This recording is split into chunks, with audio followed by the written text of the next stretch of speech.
इस क्वेश्चन में ऑथर ने कहा है कि एक रिजिड बार है जिसका मास m है। ये रिजिड बार है, इसका मास m है, तो इसका वेट है mg। Clear? Is supported symmetrically by 3 wires each of length l। 3 wires हैं और सभी की लेंथ क्या है?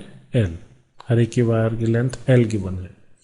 Those at each end are of copper. These two are of copper, and the middle one is of iron. This is of iron.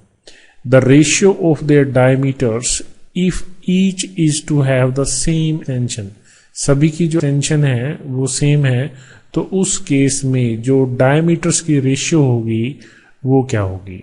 ठीक, तो यहाँ ध्यान देने वाली बात ये है कि एक तो टेंशन सभी में इसने सेम कही है, सभी के अंदर टेंशन क्या है?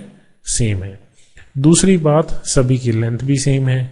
ठीक है, तो क्योंकि अब ये रॉड जितना भी से डिस्प्लेस होगी नीचे, एक नेट डिस्प्लेसमेंट आएगी, तो जो change in length of all the rods है वो भी सेम ही होगी।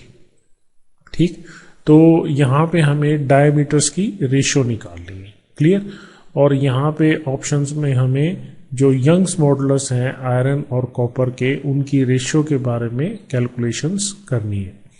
तो यहाँ यंग्स मॉडुलस देख लेते हैं। यंग्स मॉडुलस क्या है? Stress by strain.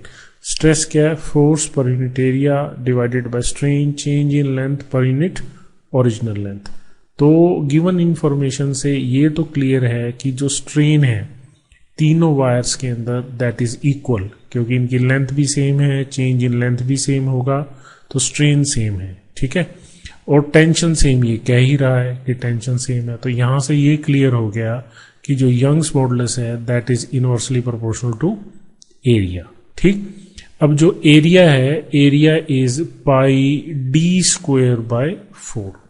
ठीक है, एरिया ये होगा जो circular cross section area of the wires है, तो ये है। तो यहां से क्या क्लियर हुआ कि जो यंग्स मॉडुलस ऑफ इलास्टिसिटी है that is inversely proportional to the square of the diameter. ठीक है, तो यहां पे हमें रेशियो निकालनी है आयरन बाय कॉपर। तो यहां से लिखें that Young's modulus iron by Young's modulus copper, so that is d square of iron and d of copper.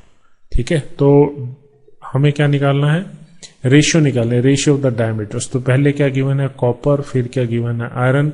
So we have to find the ratio of the diameter of the copper to the diameter of the iron, and that is equal to under root y of iron by y of copper.